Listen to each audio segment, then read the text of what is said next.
ഇന്നത്തെ കഥയിലേക്ക് എല്ലാവർക്കും സ്വാഗതം. അങ്ങനെ ശ്രുതി കരഞ്ഞുകൊണ്ട് വന്ന കണ്ടപ്പോൾ ചന്ദ്ര ദേഷ്യത്തോടെ ചോദിക്കുന്നുണ്ട് ശ്രുതിയോട്, എന്തിനാ ഈ ഒരു നല്ല സമയത്തിൽ ശ്രുതിയെ കരയിപ്പിച്ചത്? അമ്മ ഞാനല്ല അമ്മേ, ഇവരാ എന്ന് പറഞ്ഞുകൊണ്ട് രേവതിയുടെ അമ്മക്ക് നേരെ ശ്രുതി വിരൽ ചൂണ്ടുകയാണ്. അത് കേട്ടത് ചന്ദ്രക്ക് കലി അങ്ങോട്ട് കൂടുകയാണ്. നേരെ അച്ചമ്മയുടെ അടുത്തും രേവതിയുടെ അടുത്തും ലക്ഷ്മിയുടെ അടുത്തേക്കും വന്നിട്ട് ദേഷ്യത്തോട് ചോദിക്കുന്നുണ്ട്, എന്താ രേവതി ഈ കാണുന്നേ? അപ്പം ലക്ഷ്മി പരിഭ്രമത്തോടെയും പേടിയോടെയും പറയുന്നുണ്ട്, ചേച്ചി ശ്രുതിയെ ഈ വേഷത്തിൽ കാണണമെന്ന് അവളുടെ അച്ഛനും ആഗ്രഹം കാണില്ലേ, അതുകൊണ്ടൊന്ന് വിളിക്കാൻ പറഞ്ഞതാ. ആഗ്രഹമുണ്ടെന്ന് അയാൾ നിന്നോട് പറഞ്ഞിരുന്നോ? ചന്ദ്ര പരിഹസിക്കുകയാണ്. അത് കേട്ടതും അച്ഛമ്മ ചോദിക്കുന്നുണ്ട്, ചന്ദ്രേ ലക്ഷ്മി അങ്ങനെ പറഞ്ഞു, അതുകൊണ്ട് എന്താ ഇപ്പോൾ കുഴപ്പം? അപ്പോൾ ചന്ദ്ര അമ്മയോട് പറയാണ്, ഇവളെന്തിന് ഇതൊക്കെ പറയണം? നോക്ക്, നല്ലൊരു ദിവസമായിട്ട് ശ്രുതിയെ കരയിച്ചില്ലേ? അത് കേട്ടത് അവർ ശ്രുതിയെ നോക്കുമ്പോൾ ശ്രുതി ഒന്നുകൂടെ കരയാണ്, എന്നിട്ട് കണ്ണീരൊക്കെ തുടക്കുന്നുണ്ട്. പക്ഷെ അച്ഛമ്മയ്ക്ക് അതൊക്കെ തീരെ സഹിക്കാൻ പറ്റുന്നുണ്ടായിരുന്നില്ല. അപ്പം ചന്ദ്ര ലക്ഷ്മിയോട് ചോദിക്കുന്നുണ്ട്, ഇവളിപ്പോൾ അച്ഛനെ വിളിച്ചാലും വിളിച്ചില്ലെങ്കിലും അനുഗ്രഹം വാങ്ങിയാലും വാങ്ങിയില്ലേലും നിനക്കെന്താ? അന്ന് വീട്ടിൽ വെച്ച് നീ ഇവളോട് ഓരോന്ന് പറയുന്നുണ്ടായിരുന്നു.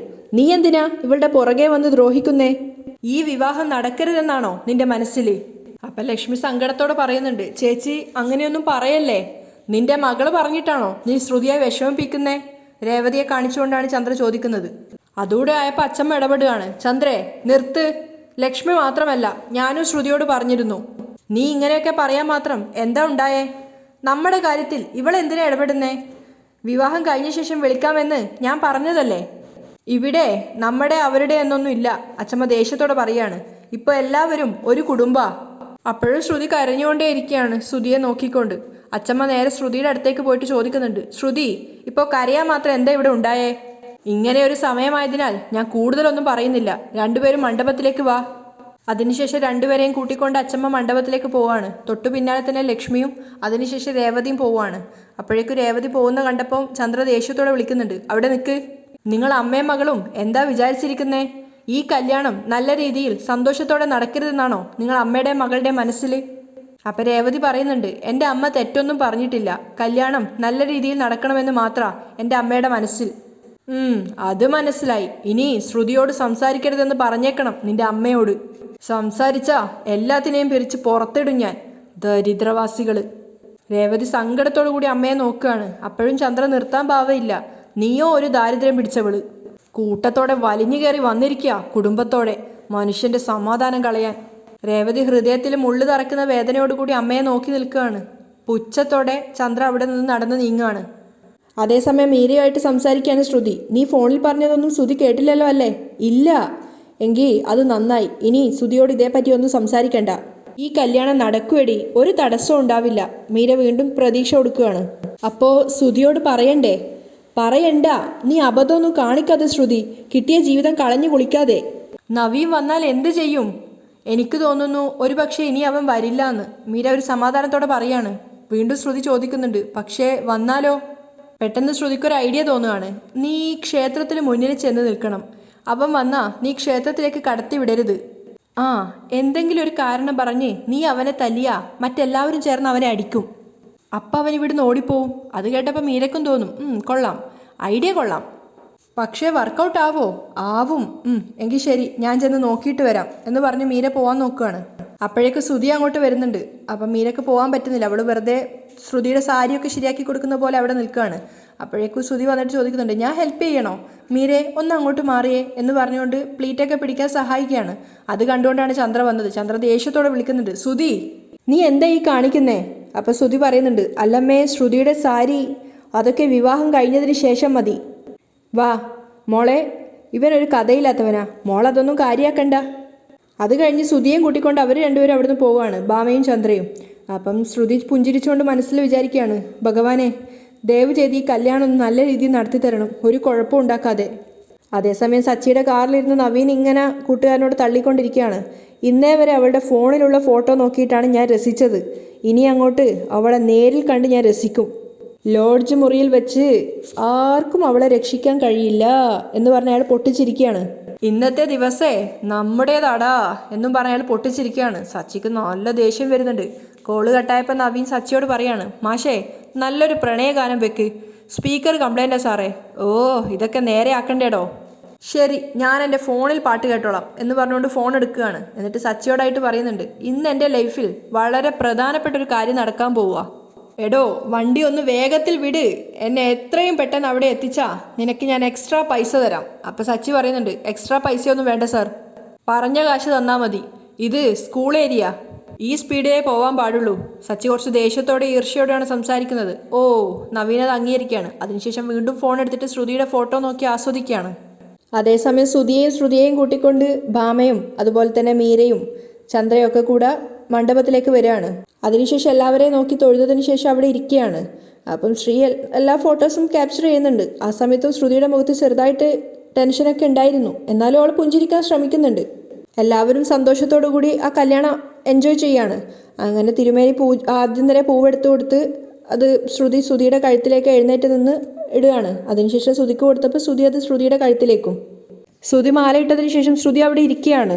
രേവതി നോക്കുന്ന സമയത്ത് ആ മാല ലെവലിൽ വൃത്തിയിലല്ല കിടക്കുന്നത് കണ്ടത്. അപ്പോൾ അവൾ സ്റ്റേജിൻ്റെ മുകളിൽ കയറിപ്പോയിട്ട് അത് ശരിയാക്കി കൊടുക്കുകയാണ്.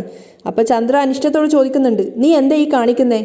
അപ്പോൾ രേവതി പുഞ്ചിരിച്ചുകൊണ്ട് പറയാണ്, അതമ്മേ മാല നേരെയാക്കാൻ നോക്കിയതാ, ഞാൻ ശരിയാക്കിക്കോളാം, നീ തൊടണ്ട, നീ തൊട്ടതൊന്നും വിളങ്ങില്ല, നാശമായി പോവും, നീ ദൂരെ പോ.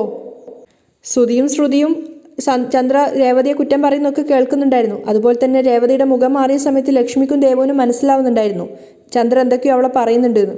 അപ്പം രേവതി ചന്ദ്രയോട് ചോദിക്കുന്നുണ്ട്, അമ്മേ ഈ മാല ഞാനും അമ്മയും കൂടിയല്ലേ കെട്ടിയത്?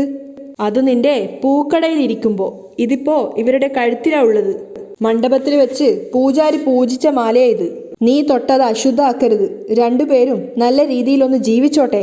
അത് കേട്ടപ്പോൾ രേവതിക്ക് ഭയങ്കര സങ്കടാവുകയാണ്. നീ അവരുടെ ജീവിതം നാശാക്കരുത്, നീ തൊട്ട് നിന്റെ രാശി ഇവർക്ക് കൂടി കൊടുക്കരുത്. അപ്പം രേവതിക്ക് എന്താ പറയേണ്ടതെന്ന് കൂടെ മനസ്സിലാവുന്നില്ല. നിറഞ്ഞു വന്ന കണ്ണിങ്ങനെ അടക്കി പിടിച്ചവൾ കേട്ട് നിൽക്കുകയാണ് ചന്ദ്ര പറയുന്നത്. അപ്പോൾ ചന്ദ്ര പുച്ഛത്തോടെ പറയുന്നുണ്ട്, നീ ഇവിടെ നിൽക്കണ്ട, ദൂരെ എങ്ങോട്ടെങ്കിലും പോയി മാറി നിൽക്ക്. രേവതി സങ്കടത്തോടെ ശ്രുതിയെയും നോക്കുകയാണ്. അവരാണെങ്കിൽ ഒന്നും മിണ്ടാതെ അമ്മ പറയുന്നത് കേട്ട് നിൽക്കുകയാണ്. അതുപോലെ തന്നെ ലക്ഷ്മിക്കും ദേവുവിനും ഒക്കെ മനസ്സിലാവുന്നുണ്ട് രേവതി എന്തൊക്കെയോ വേദനിപ്പിച്ചുകൊണ്ടാണ് ചന്ദ്ര സംസാരിക്കുന്നത്. അപ്പോൾ ചന്ദ്ര രേവതിയോട് പറയുന്നുണ്ട്, പറഞ്ഞത് കേട്ടില്ലേ, പോ ഇറങ്ങിയിട്ട്. അത്രയും ആക്ഷേപിച്ചിട്ട് അമ്മ പറയുന്ന സമയത്ത് സഹിക്കാനാവാത്ത സങ്കടത്തോടെ രേവതി അവിടെ നിന്ന് ഇറങ്ങിപ്പോവാണ്. ലക്ഷ്മിയും ദേവും പിന്നാലെ തന്നെ ചോദിക്കുന്നുണ്ട്, എന്താ മോളെ എന്നൊക്കെ ചോദിക്കുമ്പോൾ ഒന്നും മിണ്ടാതെ രേവതി കരഞ്ഞുകൊണ്ട് അവിടുന്ന് പോവാണ്.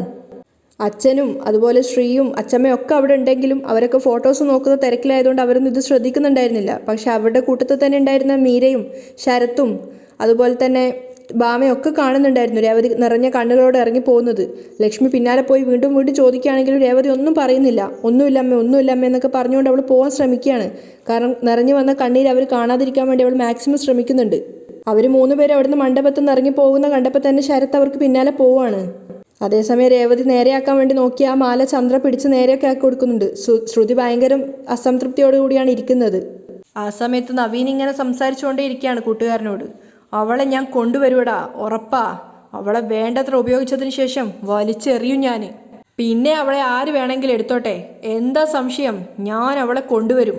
കോളിൽ ഇങ്ങനെ സംസാരിച്ചുകൊണ്ടിരിക്കുകയാണ്. സച്ചിക്ക് ഇങ്ങനെ നിയന്ത്രിക്കാൻ പറ്റാത്ത ദേഷ്യം വന്നുകൊണ്ടേ ഇരിക്കുകയാണ്. അപ്പോൾ നവീൻ ഇങ്ങനെ അതിന് എരികേറ്റാന്നുള്ള രീതിയിൽ സംസാരിച്ചുകൊണ്ടേ ഇരിക്കുന്നുണ്ട്. അവളുടെ റിമോട്ട് കൺട്രോള് ഇപ്പം എൻ്റെ കയ്യിലാണ്, ഞാൻ അവളെ ഇങ്ങനെ ഉപയോഗിച്ചുകൊണ്ടേ ഇരിക്കും. അതിനുശേഷം അയാൾ തിരിച്ചു ചോദിക്കുന്നതിനുള്ള മറുപടി എന്നോണോ നവീൻ പറയാണ്, ഹഹഹഹ, അതെന്ത് ചോദ്യാടാ, അവളിപ്പോൾ നമ്മുടെ പൊതു സ്വത്താ, ഞാൻ ഉപയോഗിച്ചതിന് ശേഷം നിനക്ക് ഞാൻ അവളെ ഷെയർ ചെയ്യാതിരിക്കുമോ? സച്ചിയുടെ കൈ സ്റ്റിയറിങ്ങിൻ്റെ മുകളിലാണെങ്കിലും അവന് കൺട്രോൾ ചെയ്യാൻ പറ്റുന്നില്ല. അവൻ സ്വയം പറയുന്നുണ്ട്, സച്ചി നീ നിയന്ത്രിക്ക്, ഇത് വാടകക്കാരാണ്, തൽക്കാലം നീ അവനെ വിട്ടേക്കടാ, റിലാക്സ്. അപ്പം നവീൻ വീണ്ടും പറയാണ്, നീ റൂം ബുക്ക് ചെയ്തല്ലോ അല്ലേ? ആ ഗുഡ് എന്നൊക്കെ പറഞ്ഞ് അയാൾ ഇങ്ങനെ പൊട്ടിച്ചിരിക്കുന്നുണ്ട്. സച്ചി ചെറുതായിട്ടൊന്ന് സൈഡ് ഒതുക്കി പോകുന്ന സമയത്ത് അയാൾ അതിനിടെ കോളിൻ്റെ ഇടയിൽ ചോദിക്കുന്നുണ്ട്, എന്താടാ? ഒന്നുമില്ല, നീ വേഗം വണ്ടി വിട്. അതിനുശേഷം കോളിലുള്ള ആളോട് പറയുന്നുണ്ട്, നിന്നോടല്ല, അതിവിടെ ഡ്രൈവറോട് പറഞ്ഞതാ. ദേ ഞാനവിടെ എത്തിച്ചേരാൻ പോവുക, കോളിലുള്ള ആളോട് നവീൻ അവസാനമായിട്ട് പറയുന്നുണ്ട്. അതേസമയം മണ്ഡപത്തിൽ ആകെ അപ്സെറ്റായിട്ട് നിൽക്കുകയാണ് അച്ചമ്മ. അപ്പോൾ രവി വന്നിട്ട് ചോദിക്കുന്നുണ്ട്, എന്താ അമ്മ ഇവിടെ നിൽക്കുന്നത്? എടാ ഇതുവരെ സച്ചി എത്തിയില്ലല്ലോ, സച്ചിയെ വിളിക്കാൻ രേവതി പോയിട്ടുണ്ടല്ലോ, ഇപ്പോൾ വരുന്നാണല്ലോ സച്ചി പറഞ്ഞിട്ടുള്ളത് എന്നൊക്കെ രവി പറയുന്നുണ്ട്. എന്നിട്ട് രേവതി എവിടെ? അവളെയും കാണുന്നില്ലല്ലോ, കുറച്ചു മുമ്പ് ഇവിടെ മണ്ഡപത്തിൽ കണ്ടായിരുന്നു, എവിടെ പോയതായിരിക്കും? അപ്പം രവി പറയുന്നുണ്ട്, ചിലപ്പോൾ ആ മണ്ഡപത്തിൽ പൂ കെട്ടാൻ പോയതായിരിക്കും അമ്മേ. അപ്പം ഭാമ വന്നിട്ട് ചന്ദ്രയോട് ചോദിക്കുന്നുണ്ട്, നീ രേവതി എന്തൊക്കെയാ പറഞ്ഞത്? അവൾ കരഞ്ഞുകൊണ്ടാണല്ലോ ഇവിടുന്ന് ഇറങ്ങിപ്പോയത്. അതൊക്കെ അവളുടെ അഭിനയ, എവിടെയെങ്കിലും പോട്ടെ, എൻ്റെ മോൻ്റെ കല്യാണത്തിന് അവൾ ഇല്ലാതിരിക്കുന്നതാ നല്ലത്. ചന്ദ്ര ഇങ്ങനെയൊക്കെ പറയുന്നത് കേൾക്കുമ്പോൾ ശ്രുതിക്ക് നല്ല പേടിയുണ്ടായിരുന്നു. കാരണം ഈ ആരാണെന്ന് അറിയുന്ന സമയത്ത് ഇവർ ഇങ്ങനെ ആയിരിക്കുമോ പ്രതികരിക്കാന്നൊക്കെയുള്ളൊരു തോന്നലേ. അവസാനം ക്ഷേത്രത്തിന് അടുത്തെത്താറായപ്പോൾ നവീൻ കൂട്ടുകാരനോട് പറയുന്നുണ്ട്, എത്താറായി. എടാ 2 കാലിൽ നിവർന്ന് നിന്നപ്പോഴേ അവളുടെ അഹങ്കാരം കൂടി. ഇനി ലോഡ്ജ് മുറിയിൽ ഇന്നത്തോടെ അവളുടെ അഹങ്കാരം ഞാൻ തീർത്തു കൊടുക്കും. നീയൊന്ന് വെയിറ്റ് ചെയ്യടാ, അവളുമായിട്ട് ഞാൻ വരും. പക്ഷെ അപ്പോഴേക്കും സച്ചിയുടെ കൺട്രോൾ കയ്യിൽ നിന്ന് പോയിട്ടുണ്ടായിരുന്നു. അവൻ വണ്ടി സൈഡ് ഒതുക്കിയിട്ട് സഡൻ ബ്രേക്ക് ചവിട്ടുകയാണ്. നവീൻ നേരെ പോയി മുന്നിലുള്ള സീറ്റിനോട് ചേർന്ന് അടിക്കുകയാണ്. അതിനുശേഷം നവീൻ സച്ചിയോട് തട്ടിക്കയറുകയാണ്. എന്തിനാണോ സഡൻ ബ്രേക്ക് ഇട്ടത്? നീ ആളെ കൊല്ലുവോ? നീ എന്തിനാ ഇവിടെ വണ്ടി നിർത്തിയത്? ഇവിടെ ഒരു ഇലക്ട്രിക് ശ്മശാനമുണ്ട്, നിന്നെ അവിടെ കൊണ്ടുപോയിട്ട് എരിച്ചു കളയാൻ. സച്ചിയും വിട്ടുകൊടുക്കുന്നില്ല. നവീൻ പേടിയോടുകൂടി സച്ചിയെ നോക്കുകയാണ്. അപ്പം സച്ചി നല്ല ഹീറോ മാസ് എൻട്രിയിൽ കാറിൽ നിന്ന് ഇറങ്ങി തിരിച്ചു വന്ന് നവീൻ്റെ ഡോറ് തുറന്ന് നവീനെ പുറത്ത് വലിച്ചിടുകയാണ്. അതിനുശേഷം നവീനെ പൊതിരെ തല്ലുന്നുണ്ട്. അപ്പം അയാൾ ചോദിക്കുന്നുണ്ട്, നീ എന്താണോ ഈ കാണിക്കുന്നത്? അയ്യോ എൻ്റെ ഷർട്ട് ചുളുങ്ങി എന്നൊക്കെ പറയുന്നുണ്ട്. പക്ഷെ സച്ചി അതൊന്നും മൈൻഡ് പോലും ചെയ്യാതെ നല്ല പൊതിരെ തല്ലുകയാണ്. നായേ, സ്ത്രീകളെക്കുറിച്ച് നീ എന്താടാ കരുതിയിരിക്കുന്നത്? ആരാടാ നീ വിളിക്കുമ്പോഴൊക്കെ നിന്റെ കൂടെ ഇറങ്ങി വരാൻ? ഡാ, നീയും ഒരു സ്ത്രീയുടെ വയറ്റിൽ പിറന്നവനല്ലേ? നിന്റെ അമ്മയും സഹോദരിയൊക്കെ നീ ഇങ്ങനെ കാണുവോടാ? നീ ഇതുപോലെ കാണുവോടാ? അപ്പോഴേക്കും നവീൻ തിരിച്ചു ചോദിക്കുന്നുണ്ട്, നിനക്ക് എന്തിനാടാ ചോര തിളക്കുന്നത്? നിന്റെ അമ്മയും സഹോദരിയെയും കുറിച്ച് ഞാൻ എന്തോ പറഞ്ഞോ? അപ്പോൾ സച്ചി പറയുന്നുണ്ട്, ഡാ, ഒറ്റ തന്തയ്ക്ക് പിറന്നവനാടാ ഞാൻ. ഒരു പെണ്ണിനെ കുറിച്ചും ഇങ്ങനെ മോശമായിട്ട് സംസാരിക്കുന്നത് എനിക്ക് കേട്ട് നിൽക്കാൻ കഴിയില്ല. ഇനി നീ ഒരു പെണ്ണിനെ കുറിച്ചും ഇങ്ങനെ പറയരുത് എന്ന് പറഞ്ഞിട്ട് സച്ചി നന്നായിട്ട് പൊട്ടിച്ചു കൊടുക്കുകയാണ് നവീനെ. കുറേ തല്ല് സച്ചിയുടെ അടുത്ത് വാങ്ങിച്ചതിന് ശേഷം അവസാനം നവീൻ ഓടി രക്ഷപ്പെടുകയാണ്. പിന്നാലെ സച്ചി പോകുന്നുണ്ടെങ്കിലും സച്ചിയുടെ ഫോണിലേക്ക് രവിയുടെ കോള് വരികയാണ്. സച്ചി കോൾ എടുത്തപ്പോൾ തന്നെ രവി ചോദിക്കുന്നുണ്ട്, എവിടാടാ നീ? കല്യാണത്തിന് ഇങ്ങോട്ടേക്ക് വരാമെന്ന് പറഞ്ഞതല്ലേ? ഡാ, മുഹൂർത്തായി, ഇപ്പം താലികെട്ട് നടക്കും. ഞാൻ ഈ അമ്പലത്തിനടുത്ത് തന്നെ ഉണ്ടച്ചാ. ഓട്ടം വിളിച്ച ഒരുത്തൻ ഫോണിലിരുന്ന് ഏതോ പെണ്ണിനെ കുറിച്ച് മോശമായിട്ട് അനാവശ്യം പറയുന്ന കേട്ടു. എനിക്കത് സഹിച്ചില്ല, ഞാൻ അവനെ പിടിച്ചിറക്കി. ഓ, പൊതിരെ തല്ലിക്കാണു അല്ലേ? തല്ലി. അവനെ ഓടി രക്ഷപ്പെട്ടു. അവനെ പിടിക്കാനായിട്ട് പുറകെ ഓടുമ്പോഴാ അച്ഛൻ വിളിച്ചേ. ഡാ, നീ കൂടുതൽ പ്രശ്നങ്ങളൊന്നും ഉണ്ടാക്കാൻ നോക്കാതെ വരാൻ നോക്ക്. ഞാൻ വരാം, പെട്ടെന്ന് വരണേ സച്ചി. കോള് കട്ട് ചെയ്തതിന് ശേഷം നവീൻ ഓടിയ ഭാഗത്തേക്ക് നോക്കിയിട്ട് സച്ചി ഇങ്ങനെ സ്വയം പറയുന്നുണ്ട് അവൻ്റെ എന്നിട്ട് തിരിച്ചു വന്ന് കാറിൽ കയറുകയാണ്. അതേസമയം മണ്ഡപത്തിൽ ഓരോരോ കാര്യങ്ങളും കർമ്മങ്ങളൊക്കെ നടന്നുകൊണ്ടിരിക്കുകയാണ്. അപ്പോഴും ശ്രുതി ഇങ്ങനെ വേദനയോടുകൂടി നിൽക്കുകയാണ്. അതേസമയം കൽമണ്ഡപത്തിൽ വന്നിട്ട് രേവതി ഇങ്ങനെ വിതുമ്പി കരഞ്ഞുകൊണ്ടേ ഇരിക്കുകയാണ്. അപ്പം ദേവു പറയുന്നുണ്ട്, ചന്ദ്രൻ്റെ എന്ത് ഇങ്ങനെയൊക്കെ പറയുന്നത്? ഇത് കുറച്ച് കൂടിപ്പോയി. അത് കഴിഞ്ഞ് കരയുന്ന രേവതിയെ പിടിച്ചുകൊണ്ട് ലക്ഷ്മി സങ്കടത്തോടെ പറയുന്നുണ്ട്, ഇത്രയും കാലം നീ ആ വീട്ടിൽ എങ്ങനെയാണ് കഴിഞ്ഞതെന്ന് മനസ്സിലായി മോളെ. അപ്പം ശരത്ത് പറയുന്നുണ്ട്, എന്താ അവർ കരുതിയിരിക്കുന്നത്? ഇതങ്ങനെ വെറുതെ വിടാനൊന്നും പറ്റത്തില്ല, ചോദിക്കണം എന്ന് പറഞ്ഞുകൊണ്ട് അവൻ ദേഷ്യത്തോടെ അവിടുന്ന് പോവാണ്. അപ്പം ലക്ഷ്മി പിന്നാലെ പോയിട്ട് പറയുന്നുണ്ട്, ശരത്തേ, എടാ, അവിടെ ഒരു കല്യാണം നടക്കുക, നീ വെറുതെ അവിടെ പോയി പ്രശ്നങ്ങളൊന്നും ഉണ്ടാക്കരുത്. അപ്പം ദേവും പറയുന്നുണ്ട്, ചേച്ചിയെ സങ്കടപ്പെടുത്തിയിട്ട് അവരങ്ങനെ സന്തോഷിക്കണ്ട, ചോദിക്കണം. അതെ, ഇത് രവി അങ്കിളിനോടെങ്കിലും പറഞ്ഞേ പറ്റൂ എന്ന് പറഞ്ഞുകൊണ്ട് ശരത്ത് പോവാണ്. അപ്പോഴേക്കും രേവതി പിന്നീന്ന് വിളിക്കുന്നുണ്ട്, ശരത്തേ, വേണ്ടടാ, ആരോടും ഒന്നും പറയണ്ട. എന്നെ അങ്ങനെ അമ്മ പറഞ്ഞു എന്നറിഞ്ഞാൽ അച്ഛന് സഹിക്കില്ല, ദേഷ്യം വരും, അച്ഛൻ ചോദിക്കും, അവിടെ പ്രശ്നം ഉണ്ടാവും. എന്തിനാ വെറുതെ? അപ്പം ദേവു പറയുന്നുണ്ട്, പ്രശ്നമാവട്ടെ, എന്തൊക്കെയാ ചേച്ചി അവർ പറഞ്ഞേ? വിടുമോളെ, അതെൻ്റെ തലയിൽ എഴുത്താ. ഇങ്ങനെയൊക്കെ കേൾക്കാൻ വിധിക്കപ്പെട്ടവളാ ഞാൻ, അങ്ങനെ വിചാരിച്ച് സമാധാനിക്കാം. അപ്പം ലക്ഷ്മിയും പറയുന്നുണ്ട്, നമ്മൾ കാരണം കല്യാണ ചടങ്ങ് അലങ്കോലാകരുത്, ഒന്നും ചോദിക്കാൻ പറയേ ഒന്നും വേണ്ട, കല്യാണം നടക്കട്ടെ. അപ്പം രേവതി കരഞ്ഞുകൊണ്ട് ചന്ദ്രയുടെ വാക്കുകൾ തന്നെ വീണ്ടും ആലോചിക്കുകയാണ്. രണ്ടുപേരും നല്ല രീതിയിലൊന്ന് ജീവിക്കട്ടെ. നീ അവരുടെ ജീവിതം നാശാക്കരുത്. നീ തൊട്ട് നിന്റെ രാശി നീ ഇവർക്ക് കൊടുക്കരുത്. അത് ഓർക്കുന്തോറും രേവതിക്ക് സങ്കടം സഹിക്കാനാവുന്നുണ്ടായിരുന്നില്ല. അങ്ങനെയാണ് ഇന്നത്തെ എപ്പിസോഡ് വൈൻഡപ്പ് ചെയ്യുന്നത്.